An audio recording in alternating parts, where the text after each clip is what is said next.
त्यामुळे बहिणींनी सुद्धा सावध राहावं. सांगलीमध्ये गोपीचंद पडळकर आणि जयंत पाटील यांच्यामधला जो वाद आहे हाच वाद आणखी चिघळण्याची शक्यता आहे. भाजप आता 1 ऑक्टोबरला इशारा सभेच्या माध्यमातून प्रत्युत्तर देणार आहे.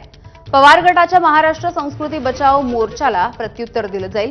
चंद्रकांत पाटील, जिल्हाध्यक्ष सम्राट महाडिक यांची जयंत पाटील यांच्यावरती टीका होती. भाजप इशारा सभेमध्ये रावणाची भली मोठी प्रतिकृती जाळणार असल्याचं कळतंय. महाराष्ट्र संस्कृती बचाव मोर्चामधील फडणवीसांवरच्या टीकेनंतर भाजपनं हा निर्णय घेतलाय. पडळकर साहेब तुम्हाला फिरून न देण्याची धमकी देत आहेत.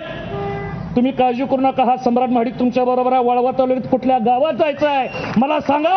वाजत गाजत पडळकर साहेब तुम्हाला त्या गावात नेल्याशिवाय राहणार नाही. देवेंजींनी तुमचं काय घोडा मारलाय? आरक्षण दिलं मराठा समाजाला, हे देवेंजींची चूक झाली.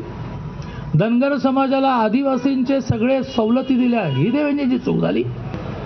कोणीतरी अर्थमंत्री असताना ऑनलाईन लॉटरीचा घोटाळा झाला आणि देवेंजींच्या ग्रुपमध्ये दबला. त्या ऑनलाईन लॉटरीच्या घोटाळ्याची चौकशी सुरू करायला लागेल, कळलं?